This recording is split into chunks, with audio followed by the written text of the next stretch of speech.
Important books, क्योंकि ज्यादातर जब भी बात आती है इंडियन पॉलिटी की या फिर किसी भी सब्जेक्ट की, किताबें कौन सी पढ़नी है तो जानते हैं। सबसे पहले इसके अंदर आप क्लास 11th की एनसीईआरटी को ले सकते हैं, जिसके अंदर आप 2 मेजर बुक्स हैं, उनका नाम ध्यान रखिएगा।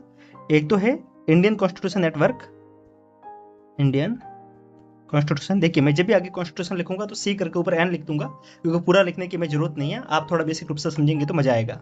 इंडियन कॉन्स्टिट्यूशन एट वर्क, इसको हिंदी में भारतीय संविधान के नाम से ही ये बुक है, तो उसको एक बार के लिए देख सकते हैं। और एक है पॉलिटिकल थ्योरी, पॉलिटिकल थ्योरी, ठीक है, जिसका मतलब है राजनीतिक सिद्धांत। ये 11th की 2 बुक्स है, इनको एक बार के लिए आप जरूर पढ़ना, ये आपको काफी ज्यादा एक बेसिक समझ देने के लिए काफी जरूरी है। और यूपीएससी प्री में बात करते हैं तो आपको काफी सवाल यहाँ से पूछे जाते हैं। इवन पीसीएस में भी अगर आप अपन बात करेंगे, आरएस की बात करते हैं, फिर चाहे आरएस लिखना था ना, आरएस, चाहे यूपीपीसीएस की बात करेंगे, इन सब में भी सवाल आपसे पूछे जाते हैं। तो सबसे इंपॉर्टेंट बुक्स जो 11th की 2 एनसीईआरटी है वो आप पढ़ेंगे। देन आफ्टर हम बात करते हैं किसको पढ़ेंगे आप, सबसे इंपॉर्टेंट और सबसे जरूरी किताब जिसका नाम है एम, थोड़ा जूम कर लेता हूं, है ना, एम लक्ष्मीकांत।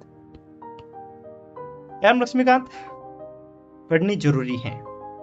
क्यों जरूरी है? क्योंकि ये बुक आपको इंडियन पॉलिटी की बेसिक समझ है वो काफी डिटेल में आपको बता देगी। ये आप 2 किताबें पढ़ेंगे, इसके साथ में काफी लोगों के सवाल हैं, क्या हमें डीडी बसु को पढ़ना है या नहीं पढ़ना है। तो अभी के लिए आपको कुछ भी नहीं पढ़ना, क्योंकि जितनी भी अंडरस्टैंडिंग जो एक्स्ट्रा है वो अपन इन क्लासेज में कवर करेंगे।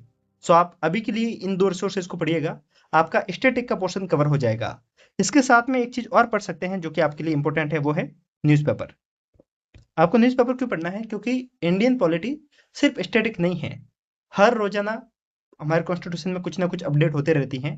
फॉर एग्जाम्पल अपन आज की तारीख में बात करते हैं तो आज सुप्रीम कोर्ट ने जो सैनिटरी नैपकिन होते हैं वो मौलिक अधिकारों का एक पार्ट मान लिया है कि सैनिटरी नैपकिन एक गर्ल्स के लिए एज ए मौलिक अधिकार, फंडामेंटल राइट है।